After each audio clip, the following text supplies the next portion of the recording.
Hare Krishna, Pramila Mataji, Hare Krishna, Ramesh Prabhuji, Danvat Pranam. Please accept my humble obeisances. Thank you very much for joining in. Since it's that time, I can start with the Mangalacharan and then hopefully Prabhuji will join by then.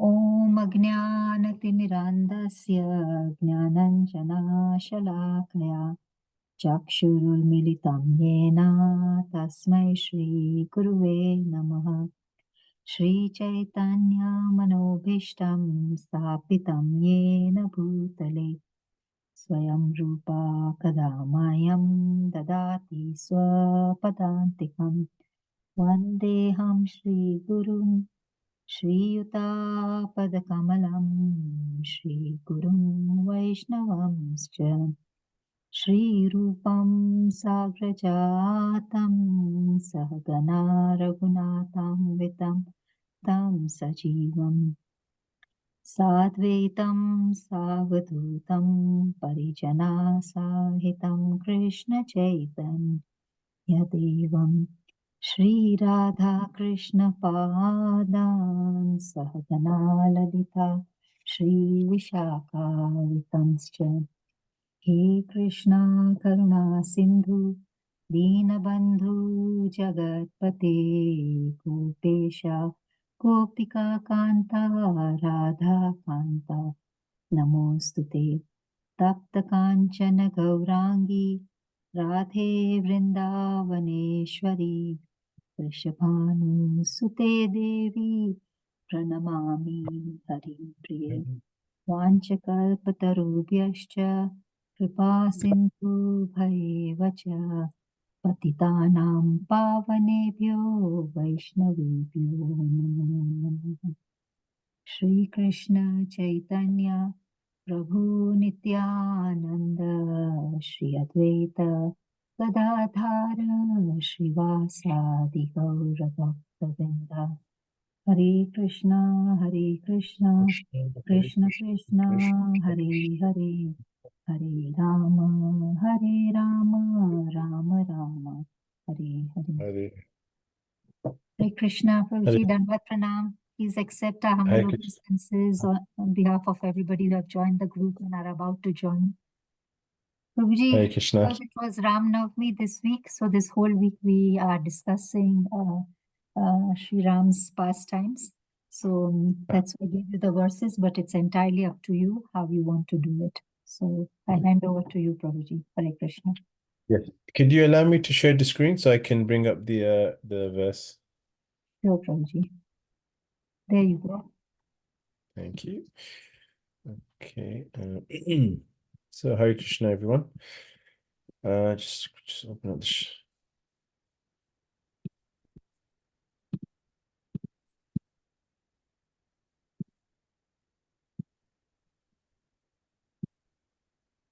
Okay, I'll just pray obeisance. Should have asked you. Om Namo Bhagavate Vasudevaya.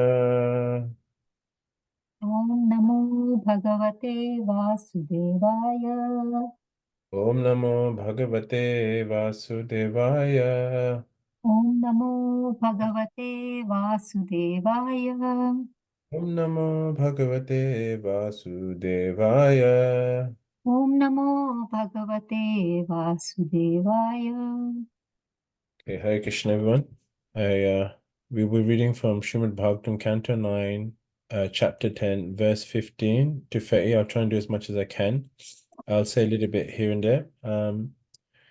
So I'll because of the verses, I won't do the word for word, but I'll do the Sanskrit and the English for the first verse. And then the purpose of the first one is quite lengthy, and then the rest is not so. Okay. Kaman prayahi jahi vishravasoho vameham Trailokya ravanam avapnuhi virapatnim Badinihi setum ihate yashasho vitayati Gayanti digvijayanoyam upetya bhupaha. Translation: My Lord, you may use my water as you like, You may cross it and go to the abode of Ravana, who is the great source of disturbance and crying for the free worlds.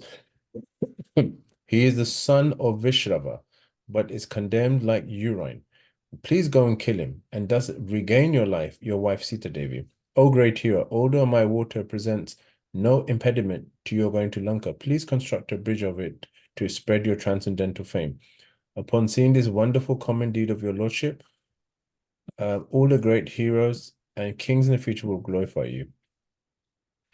It is said that a sun and urine emanate from the same source, the genitals. When a son is a devotee of or a great learned person, the seminal discharge for begetting a son is successful. But if the son is unqualified and brings no glory to his family, he is no better than urine. Here, Ravana is compared to urine because he was the cause of disturbance to the free worlds. Thus, the ocean personified wanted him killed by Lord Ramchandra. One feature of the Supreme Personality of Godhead is omnipotence. The Lord can act without regard to material impediments or inconveniences. Just to prove he is the Supreme Personality of Godhead and was not merely advertised as Godhead or elected by popular vote, he constructed a wonderful bridge over the ocean. Nowadays, it has become fashionable to create some artificial God who performs no uncommon activity. Little magic will bewilder a foolish person into selecting an artificial God because he does not understand how powerful God is. Lord Ramachandra, however, constructed a bridge over the water with stone by making the stone float. This is proof of God's uncommonly wonderful power. Why should someone be accepted as God without displaying extraordinary potency by doing something never to be done by any uncommon man? When we accept Lord Ramchandra as the Supreme Personality of Godhead because he constructed this bridge, and we accept Lord Krishna as the Supreme Personality of Godhead because he lifted Govardhan Hill when he was only 7 years old, we should not accept any rascal or God as incarnation of for God.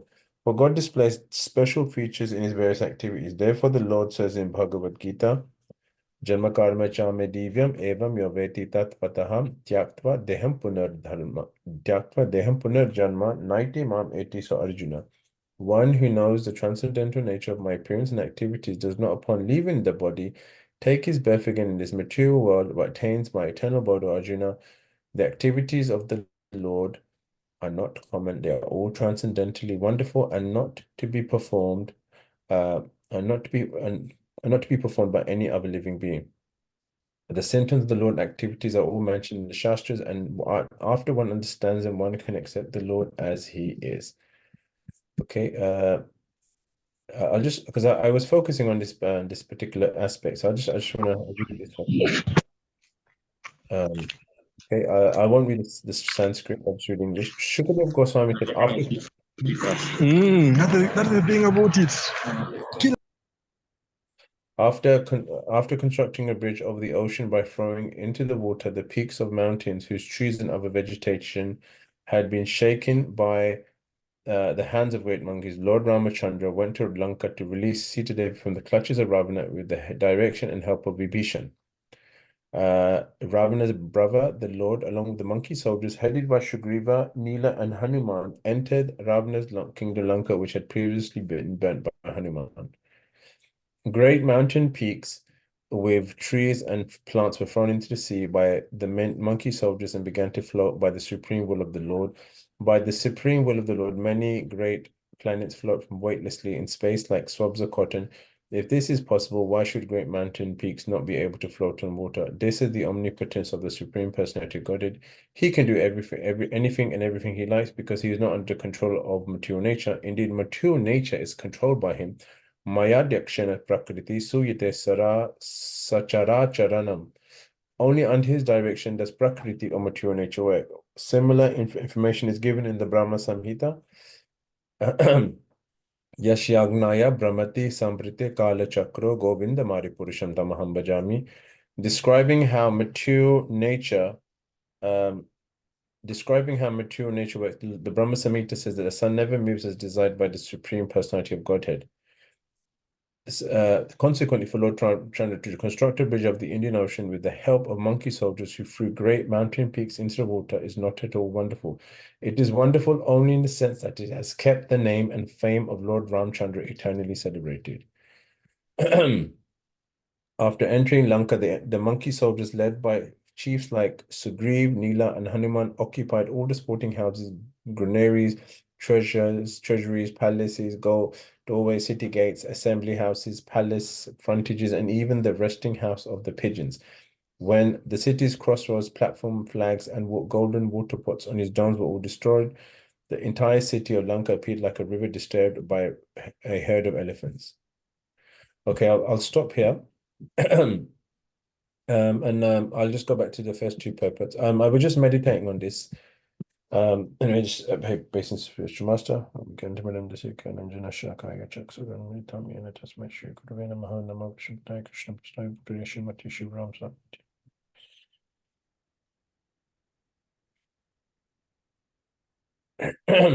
So Hare Krishna everyone. I hope everyone had a great Ram Navami.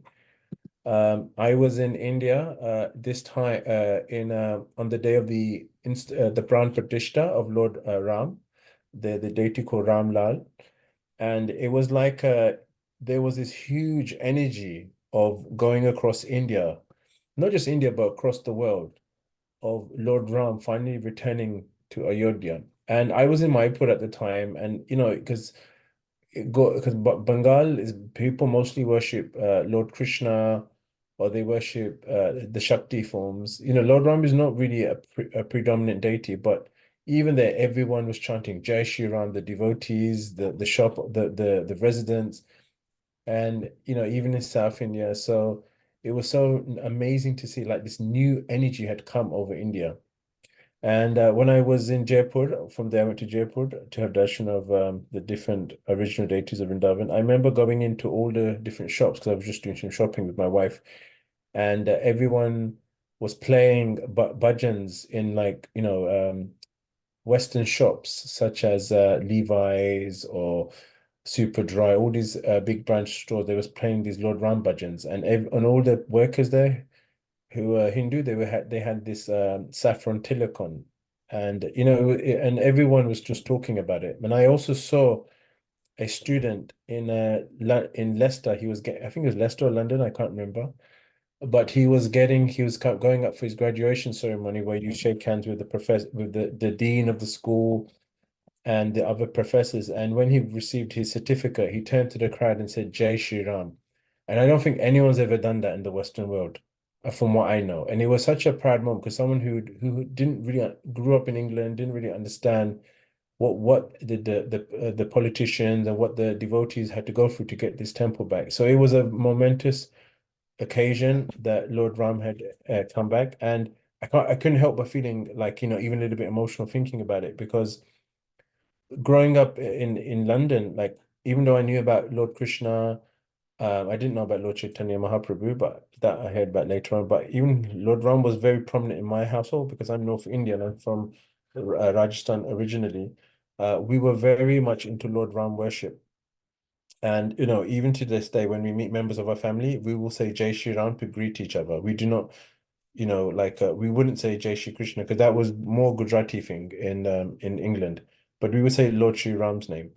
And yeah, I remember watching Ramanand Sagar's Ramayana when I was young, and then watching Love and Kush, the pastimes of Lord Ram's children. And it was such an amazing thing watching it because we would then we would see the importance of Lord Ram. And I remember being very attracted to Lord Ram's qualities. He was a very a fair, a very compassionate, a very he was like the paragon of all virtue. It was such a perfect person. You couldn't find fault in this person. Like, in other personalities, you can say, oh, Krishna stole the gopis, this, that, and the other. But with Lord Ram, that didn't really happen. So anyway, it's a very important. We're very fortunate to be living in a time where Lord Ram has returned to Ayodhya, and I hope you all can have darshan of Ayodhya. I wasn't able to do it this year, but hopefully next year I will.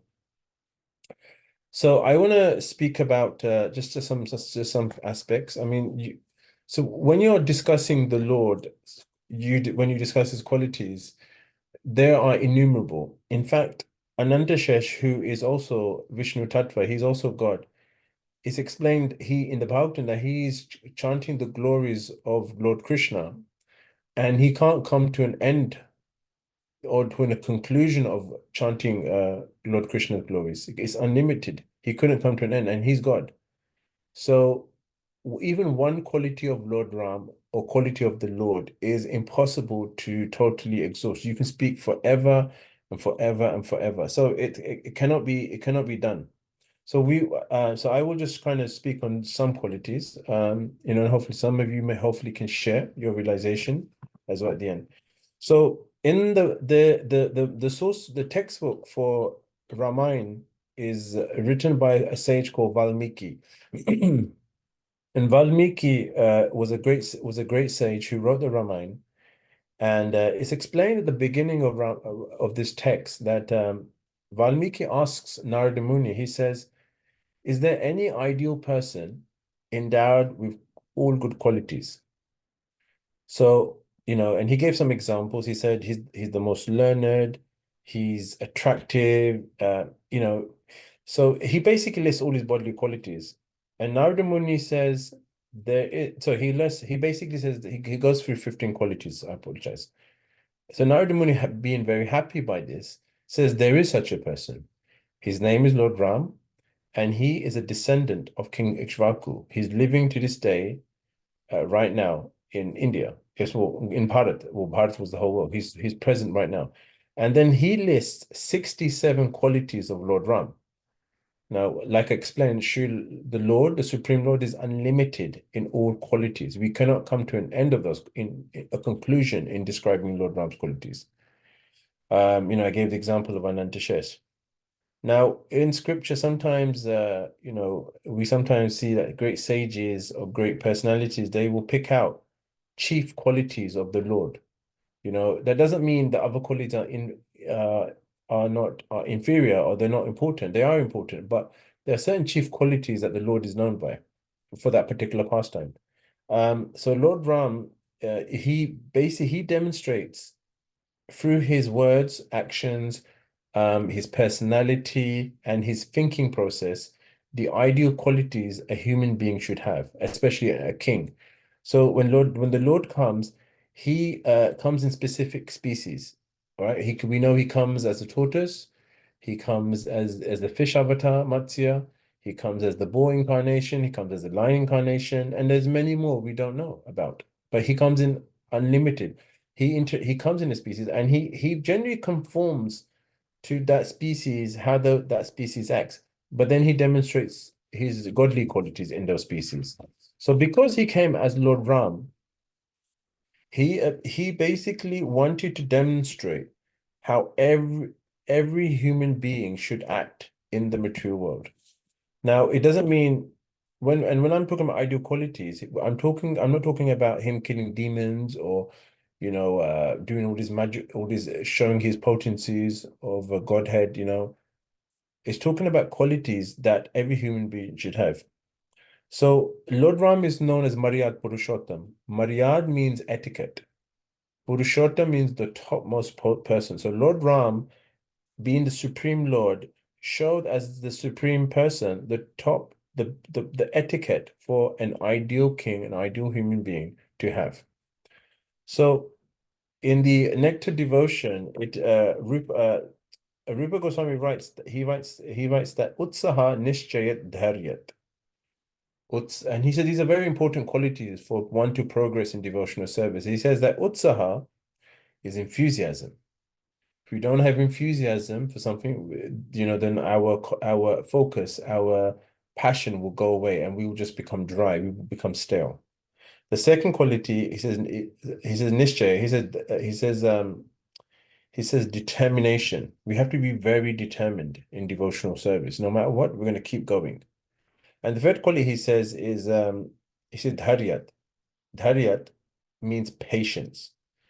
And he said these qualities are very important to advance in devotional service and also in material life. So patience is the first quality of I want to discuss about Lord Ram. Now, if you think about, I remember many years ago I went to India, I went to Vrindavan, and I went in June because I wasn't, it was a bit of an uneducated uh planning. I didn't really consider the weather. I didn't think about it. I thought, oh, it's going to be hot. We have summer in England. It's going to be the same, but it's not the same. It's like 15 degrees more, dry heat. So I went to Vrindavan. I remember India. I was so disturbed by the heat. I was like, it was affecting my consciousness. I couldn't chant my rounds properly. I was very what's that word? I was, I was very edgy, I wasn't really speaking much to my family, and I was thinking about going back to England because I couldn't handle the heat.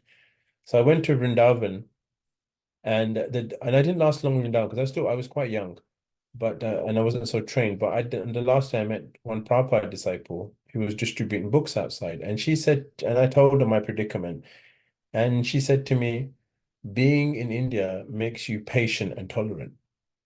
You have no choice. You have to be patient and tolerant.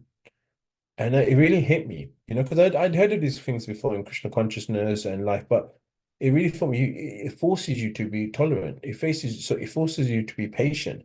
You just have to accept the situation. You have to wait. And that was really powerful for me. That was the first time I really understood the gravity of the word patience. Because in India, it's some people call it organized chaos. If you thought an Indian wedding preparation was bad, to go to India, it's on a different level. So you go there and it's like everything, you have to be so patient to get things done. Patient to to board a bus or train, patient to buy things, patient in dealing with people, patient in basic administrative things. Everything's very bureaucratic. You have to be so patient. And that's why people in India, you don't see them getting very agitated, annoyed, but they're happy to queue up for hours. I mean, I saw a video of a group of, there must have been thousands of people. They were queuing up for a job interview for a company, and only a handful of people would get that job. But they were happily patient. They were waiting. They didn't have a problem. I mean, in the West, especially, nobody would wait. So like I'm and I and like when like in England, I'm so used to, like this certain level of customer service and etiquette and a time frame, And so like being in America, they say this is the place of fast food, everything is fast service, but it's not really, I have not really experienced that. I mean, if you go to Whole Food stores to buy food, you could be waiting in the queue for like half an hour. So you have to, it's like, and I remember noticing I was getting a bit annoyed, irritated because I wanted to go out.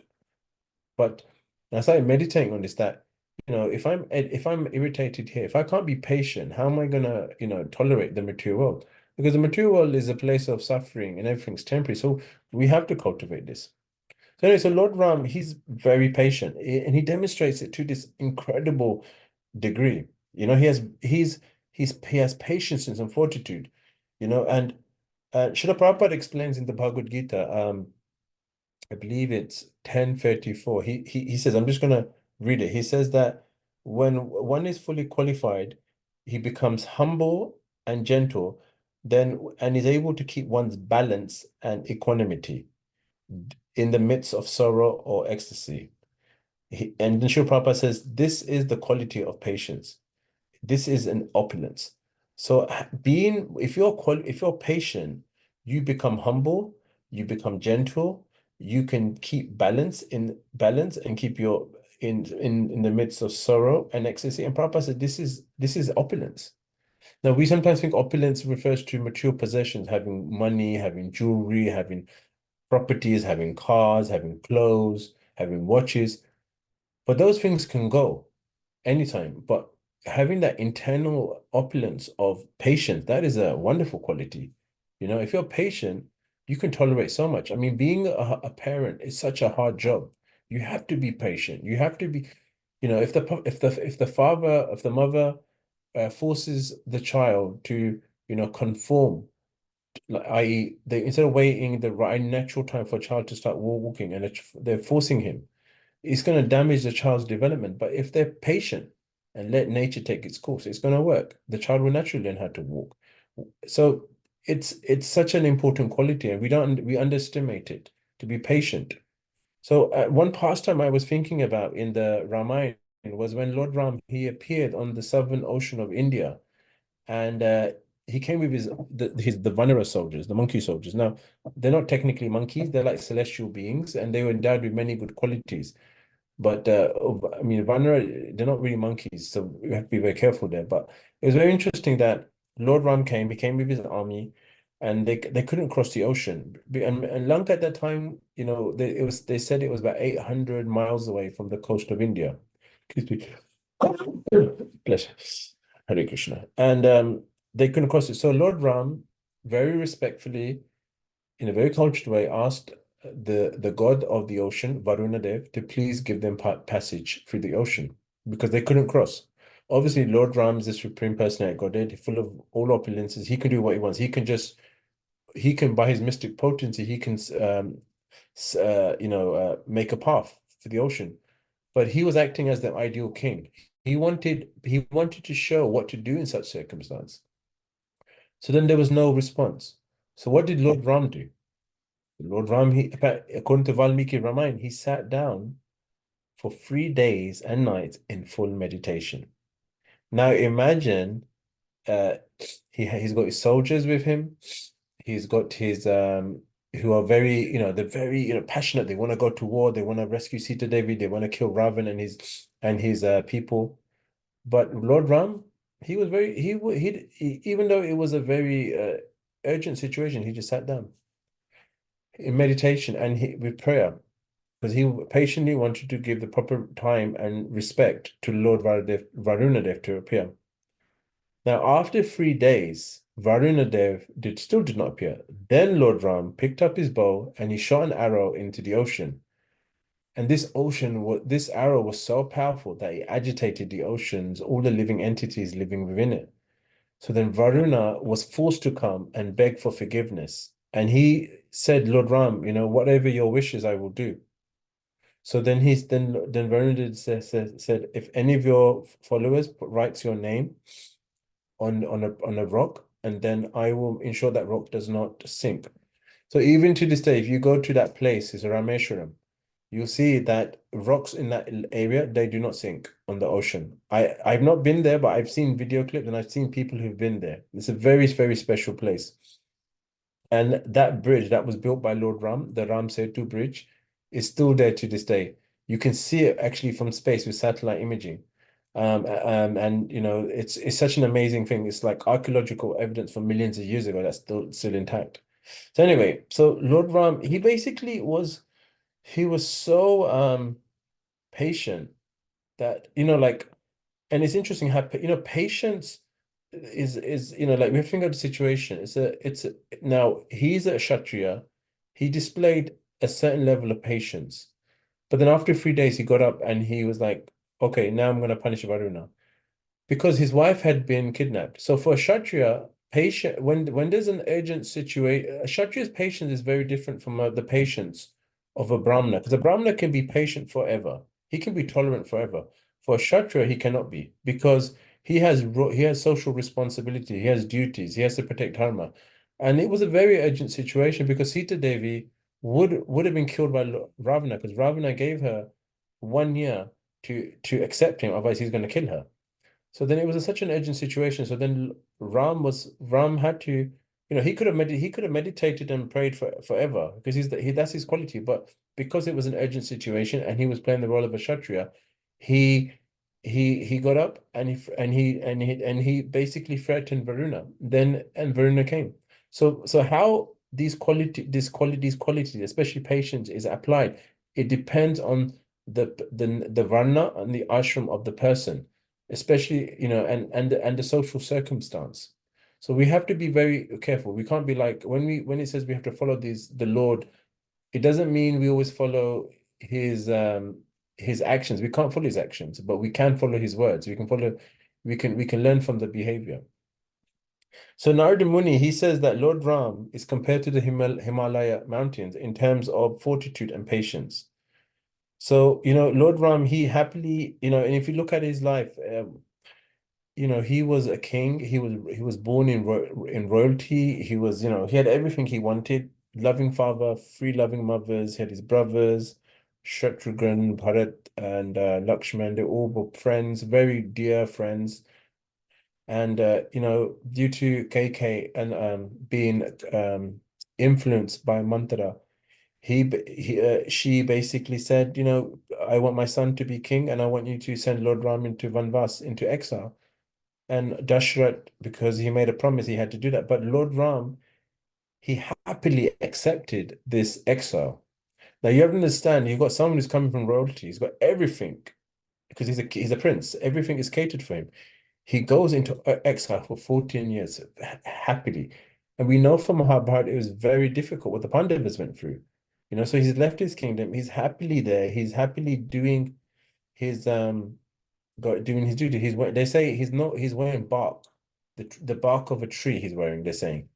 So he's living in a very austere way, but he's very patient. After 14 years, he's going to come back and he's going to reclaim his kingdom. He's right because he's the heir. He's the eldest child of Dashrath. Now, so this is an amazing quality Lord Ram shows. Now, the second quality he talks is his courage.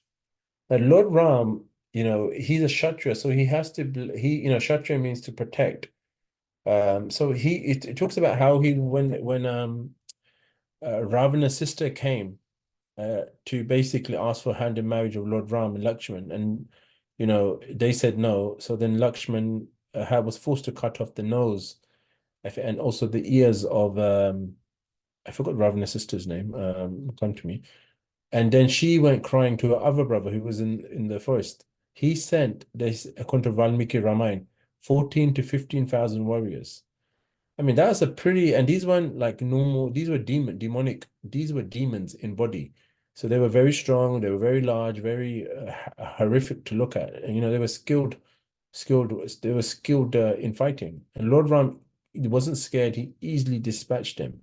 And we read he killed many demons. Even when he came up against Ravana, Ravana it was a personality that even the residents of the heavenly planets were scared of. It's explained that he was building a staircase that went all the way to the heavenly planets because you can't go by rocket ship to the heavenly planets. You have to, because it's in a different dimension, a different realm. You have to be qualified. But Ravana, he found a way to do that, and he was building a staircase so he could go there. And actually, and then we also hear that Lord Ram, he killed one of Ravana's brothers. And Prabhupada talks about it. He talks about I can't, I haven't got the reference to me, but I can find it. He talks about how, because Ravana built underground tunnels underneath the earth to smuggle gold from what is now Brazil. That's why Lanka was very rich in gold. And Lord Ram went down there, and it was a humongous tunnel. He went down there, and he ended up in yes, someone said Suparnaka. Thank you so much for sharing that. And he went down there and he killed Ravana's brothers, but he was always fighting. He was never scared.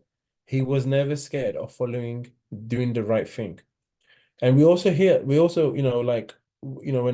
he sent Sita Devi, he banished her from the kingdom because of the speculation and gossiping of certain people that, Sita Devi, she was with Ravana. You're telling me nothing happened between those two? He didn't do anything to her. So Ram, because he's the king, he wasn't scared to do, even though it was, you could say it's a mistake for him to make that, but he had no problem sending his wife into exile, and not knowing that, well, no, he did know, but he played that pastime, that his wife was pregnant. He had the courage to accept dharma. He had because Lord Ram is the personification of dharma. He had no problem doing it. He wasn't scared of doing the right thing. We also we read in Ramayana, well, it talks about how when Lord Ram's pastimes were coming to an end, this higher resident person, I believe he was from Vaikuntha, came to see Lord Ram and said, "Your pastimes are pretty much complete. We need you to come back." And then while he was speaking to this person, he forbade anyone from coming into the room. And Lakshman, due to some circumstance, had to go in the room and tell him someone had come. So then Lord Ram punished Lakshman and sent him into exile. Then Lakshman took on his original form, and went back to Vaikuntha. So Lord Ram was never scared of doing the right thing. He never let fear, sorrow come in the way of doing his duty. Now, the next thing is his compassion. And I think one of his great, like there's two pastimes that really touched me as when I read about it and watched it, was when he went to this village and where there was this elderly person who had waited for Lord Ram for a long time, and she basically used to pick these fruits from the tree, and to test if they were sweet, she would bite them because she didn't want to give Lord Ram something that was bitter to eat, and she would put them in this in this basket. And her whole life she was a devotee of Lord Ram. And then when Lord Ram came, he happily accepted it. He happily accepted it. And Lakshman, they show Lakshman to be like, oh, I don't know. Obviously, he's playing that pastime, but Lord Ram accepted it, and that person happily passed away and went back to Godhead. So Lord Ram's compassion is incredible, but even greater is his compassion to his enemies. You know, we hear about when he killed Ravana. Ravana's brother was disgusted by Ravana's action and didn't want to do his final rites. And Lord Ram said, no, you must do it because he also deserves he also deserves the proper funeral rites. And you know, this is someone who just kidnapped his wife, who's killed many of his associates, caused so much mayhem because he wasn't just causing mayhem there, he was causing mayhem all over the universe, all over the world. But Lord Ram still had that compassion. So Lord Ram, you know, makes this promise that if anyone surrenders unto me and says, from this day I'm yours, Lord Ram promises to take care of him, promises to protect him. And you know, and it's so amazing that his compassion is amazing. You know, we can talk endless pastimes about this, but Lord Ram is his qualities, each one of his qualities we can do seminars on and we can speak for days on end and never come to the end of it because it's incredible. Because scripture can only write so much pastimes. I mean, we only have on planet Earth, according to Tattva Sandarbha, we have 400,000 verses of the Puranas. And in Lord Brahma's planet, they have 1 billion verses. So imagine how much we don't know. And Lord Ram comes in every Divya cycle of Lord Brahma, and he has his pastime. And there's a little bit of variation, but we know that Lord Ram, you know, he's eternally in Vaikuntha. Now, interestingly, if you read Brihad Bhagavatamrita, it's explained that Ayodhya is the gate door to Golok. And it's explained that because in the Vaikuntha planets, all the Vishnu Tattva expansions, they generally have Narayan forms, the 400 Narayan forms. But Lord Ram does not have a 400 form. He has his original form. Because we read Gopal Kumar, he goes there, he has pastimes. And you know, so he's a very prominent person in amongst Lord Krishna's expansions. And Prabhupada explains in one class in Mumbai. It was on, I believe it was on Radhashmi or Ranomi, I can't remember. I'll have to find the reference. But he talks about that because Krishna has four main incarnations. He has Lord Ram is one of them, Nrsingadev and Varahadev. And Prabhupada explained that all of them are the Supreme Personality of Godhead. They all have the potential to play the flute, but they don't do it because the mood doesn't suit. So it's very interesting that Lord Ram does have the potential to play the flute, but he doesn't play it. And we sometimes see pictures of Lord Nrsingadev, Varahadev, and even Lord Ram with a peacock feather in their head. You know, I've seen those pictures, and it's very significant because that shows they have the potency to do it, but they don't display those qualities. So so you know, like you know, we see today in India, like people who are who have studied scripture, who know history, they want to live in Ram Raj. They want to live in the kingdom of Ram Raj, where dharma, where everything is perfect, no one is suffering.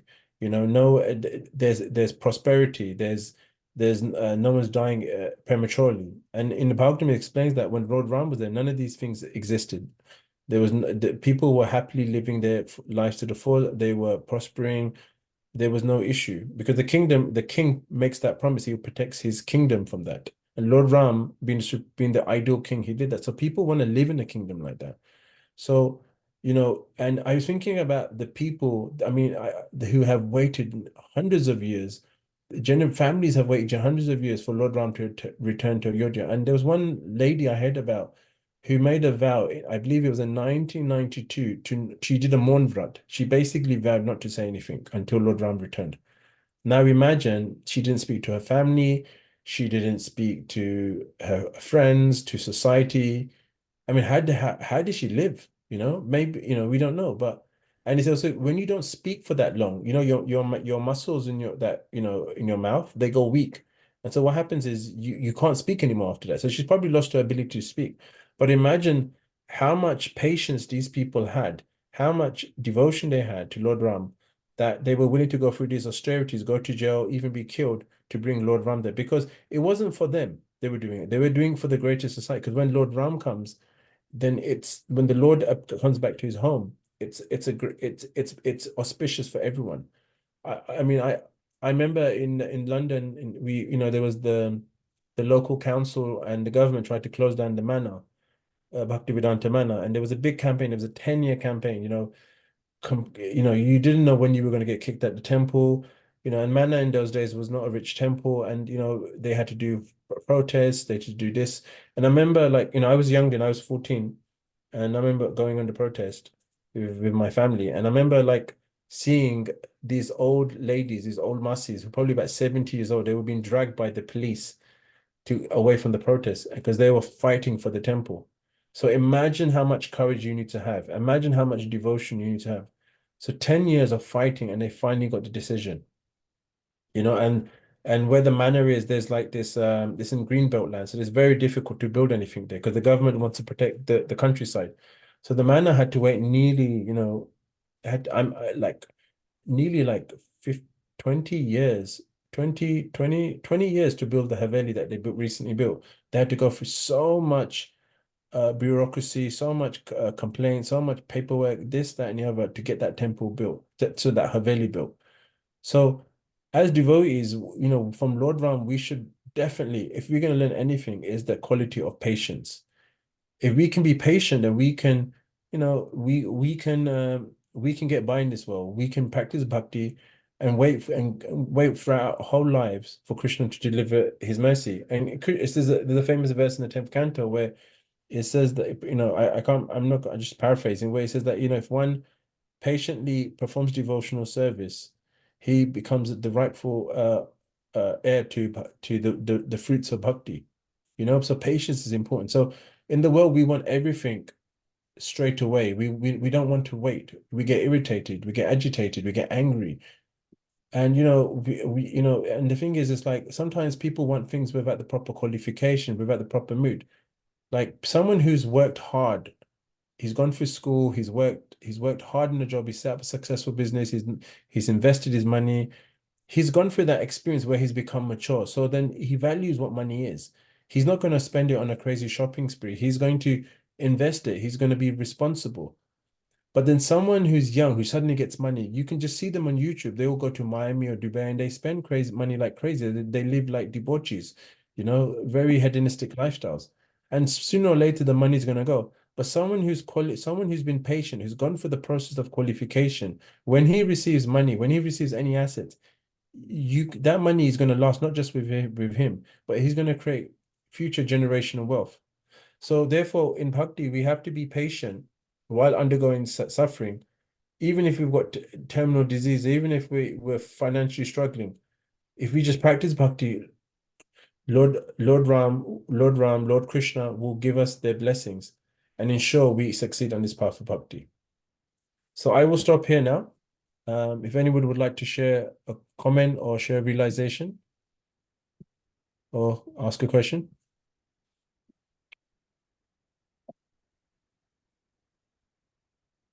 Hare Krishna, Prabhuji, thank you so much for today's session, and especially sharing when you went to Ayodhya and when you were in India and the big hype about Sri Ram and the whole country united. So that was really lovely.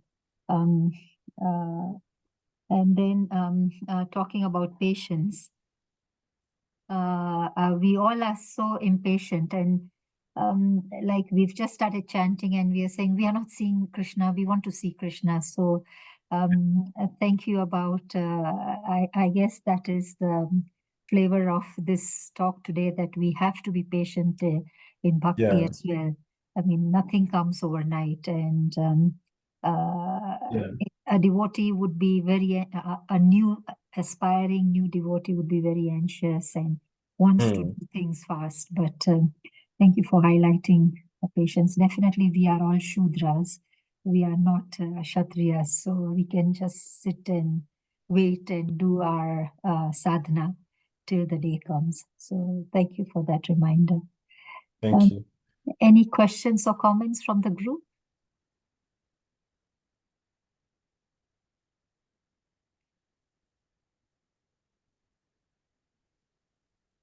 No questions, no comments from the group. I think they're just relishing the Ram Katha that you are sharing, Prabhuji. I was gonna just share something actually. There's a devotee scholar in Mayapur. He is actually translating Valmiki Ramayana, and he's using the commentaries of Sri Vaishnava and Madhvite scholars, acharyas. His name is Vidwan Gauranga Prabhu, who teaches Bhakti Shastri and Vibhav. He's highly regarded as a translator. He's writing the Ramayana. He's actually he's about to release the fourth canto. I met him and I had darshan. He's a very saintly, scholarly devotee. So if you want to read Ramayana, there is Ramayana in ISKCON by different devotees, but it's not the full Ramayana. It's not the Valmiki Ramayana because there's a lot of things you will miss. But this one has the commentaries of the acharyas translated into English, and I would highly recommend you to get this. His name's Vidvan Goranga. I can share the link with you, and you can liaise with this person's publishing team. But it's being done under the instruction of Jay Pataka Maharaj, and it's a wonderful, wonderful read. So, and actually Prabhupada actually wanted to translate the Ramayana because it has everything about Varnashram, everything about how to live an ideal life. So please get that. I just touched a little bit. Also, we read generally Ramcharitmanas is also very popular in the Hindu community. But the Prabhupada didn't really recommend it because there was some off translations. So I just heard that the Ramcharitmanas when it was compiled from different commentaries of persons from different schools of philosophy. So they weren't necessarily all Vaishnavas, or they may be incomplete in their realization. So Prabhupada recommended us to read Valmiki Ramayana. So if you can do that, and I mean, if you have a lot of time, if you ask somewhat scholarly, there's actually a small book. It's called Adhyatma Ramayana, and it's like a small pamphlet. It's like a probably about 50 pages, and it's like a summary of Ramayana, which goes straight to the spiritual aspects. That's also a good book as well. You can get that on Amazon. But yeah, and also I was gonna say, so there's quite a few things I should have said this in the class actually. Just some things that we can do to improve our patience is what understanding the nature of time, understanding that spiritual progress takes time and that growth is a gradual journey. Understand that patience is an essential virtue in spiritual life and that progress may not always be immediately apparent. And that, any progress we make is never lost in Krishna consciousness. We should regularly study scriptures, reflect on them, and we should do them in the association of devotees. We should practice practice surrendering to the will of the Lord. If we're in a situation where we can't, no matter what we do, we should accept that as the will of Krishna. Because it happens a lot. If you ever go on a plane and your plane is delayed by 4 hours, you can't do nothing. You have to wait. Happened to me once. We have to cultivate gratitude for the blessings and opportunities that are present in our lives, even the challenging life, because every opportunity, every situation is a mercy of Krishna. We should be practicing our sadhana very strictly for we should have a service mentality. We should try to engage in service, do seva. Try to come out of a comfort zone. Don't just do cooking, maybe even do cleaning at the temple, maybe go out in the streets and do sankirtan, book distribution, and try to get guidance from our spiritual teachers. So these are some things that help. And remember, it's an ongoing journey. Your patience will grow and grow and grow. So I thought I'd just share that. Thank you, Prabhuji. There is a question on the chat. Yeah, let's have a look. How do I open this? And it says, how can we, Hare Krishna Prabhuji, how can we emulate Sri Ram in this age of Kali, full of bad qualities and cruelty? So how can we emulate Shri Ram in this age of bad qualities? Well, let me just think about this question. This age is not a good age. It's full of negativity and cruelty. Okay, and if we look, we we need to kind of strive to embody Lord Ram's virtues. Now, obviously, I said we follow if we can't follow all his actions, but we can follow his advice and guide and his behavior. We have to strictly follow Dharma. So sometimes in Krishna consciousness, we talk a lot about bhakti, but we don't talk a lot about dharma. Dharma is righteousness. Dharma is justice. Dharma is moral and ethics. And when we do that in for Krishna, for Lord Ram, then that's bhakti. So despite whatever we face, we have to follow dharma. And the more we follow doing the right thing, no matter what the situation, it will make us stronger. Um, Another thing is to be courage and resilient. Don't, be determined, in the face of adversity. Like the devotees of the manor, when the police was trying to arrest them, they were investigate them, and even when the protest was happening, I heard that there were snipers uh on the devotees because they didn't know who the devotees were. They thought there was some Hindu nationalist group, violent group. But they were determined. They didn't care if they were willing to give up their career and their life to do this, Being compassionate, try to be kind. Like these qualities, they're not material qualities, they're spiritual qualities. And when you practice bhakti, these qualities will naturally come, but you also have to make an effort to bring them out. And these things will help us to emulate Lord Ram's virtues.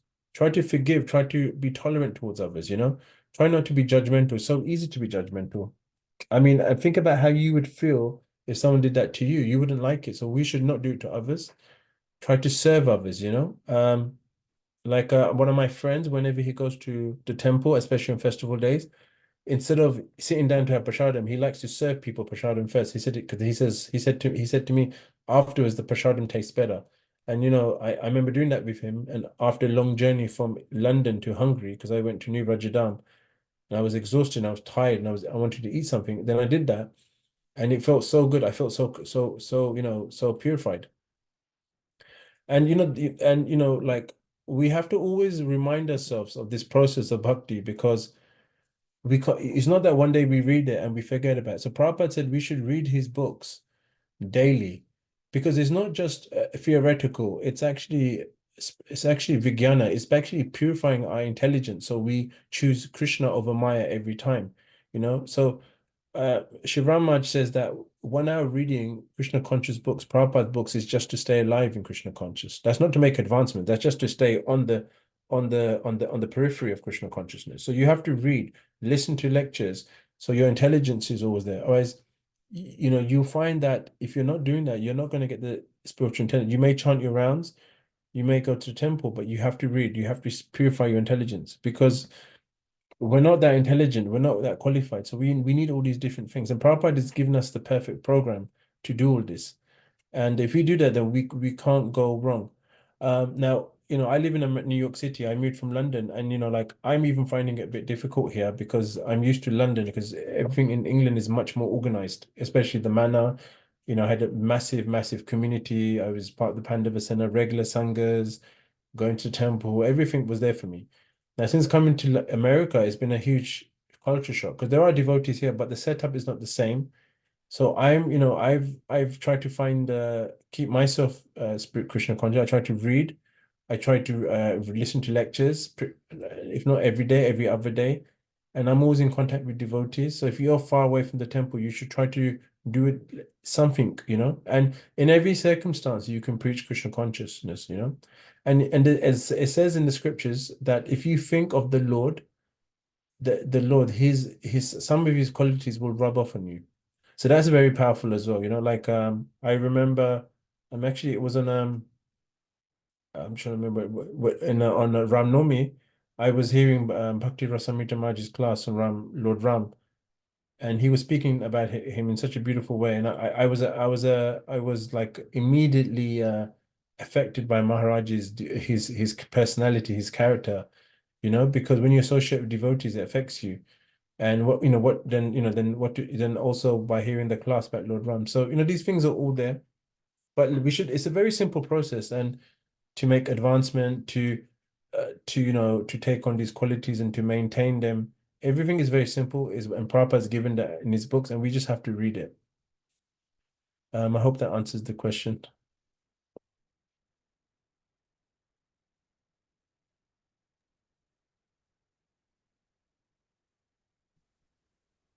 I think that was Priya Govind Prabhu. I think he might have network challenges, but I think Okay.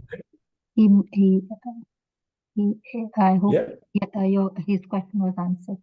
Prabhuji, we still have 4 minutes, and I have a burning question, but not from this class today, but a general Yes. question. So, Prabhuji, we have been told that we have 84 lakhs of species, and I understand, so it could be anywhere in this universe. Yes. This 80, so it's not just on this earth. Yes. But in other universes, in other Brahmans, will there be Yes. 84 lakhs, or because the Brahma in those Brahman can have 100 heads or 1,000 or million heads. So will there still be 84 lakhs over there, or that can vary? That's okay. Yeah, it's a good question actually. I remember hearing something about this recently. Not something similar to what you said. Um, so basically, I mean, so like it. My understanding is that basically, yes, it is in every universe now. But the thing is, what we don't have all of those species on planet Earth. We don't see all of them. So, for example, there are different types of humans. Like we are one type. But and in our realm, there are different types of humans who are maybe more stronger than us, more intelligent than us. I can't remember the numbers actually. I think it's 100,000. Anyway, I can't remember, but they are all in different universes. It's the same. It doesn't, because the Bhagavatam is the scripture of not just this Brahman. It's the scripture of the entire cosmos. So that what it states there is for everyone and everything. So Lord Krishna's pastimes are the same here and in different universes. So yes, there are 8,400,000 species and different species of life. But our issue is that we think those species, we see them here. No, we don't, we only know like a fragment of the species in this life, because a lot of them, the species we haven't even discovered yet. Like just to give you an example, about over 100 years ago, maybe hundreds of years ago, the gorilla was considered a mythological creature. And for years, the locals will talk about this giant ape-like creature. And people will say, no, just make believe. Then one day this person went up, took pictures about 100 years ago, and showed proof that there is this mythological creature. It's not mythological. There is a gorilla. So now I've heard from someone that in Congo, because that's there's basically these chimpanzees that are the size of humans and they kill lions, and they are they're very they're very shy animals. They don't come it's very hard to see them, but people have seen them, but science hasn't really acknowledged them yet. But many people who study who study this have said they exist. So there's so many species we don't know about. You just need to go to the Amazon forest. They're always discovering new snake species, new spider species, this, that. So yeah, so we don't really know much about the species in this world. But to answer your question, yes, there are 8,400,000 species in all aspects, in all universes. Thank you, Prabhuji, for that clarification. I'm really grateful. With that, we've exhausted our time. And can I request Dennis Prabhu, are you there today? Are you able to switch on your video and audio and thank Prabhuji? Hare Krishna. Dennis Prabhu?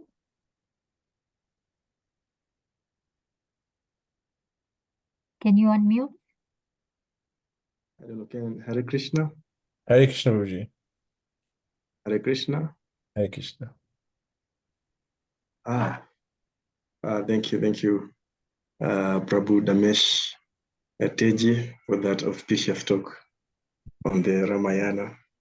It's been very good, almost 4 days discussing the Ramayana epic.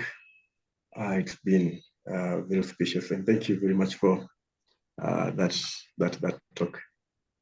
Yeah, Hare Krishna. For that, maybe we can end the session with one round of Hare Krishna. Hare Krishna, you can unmute your call.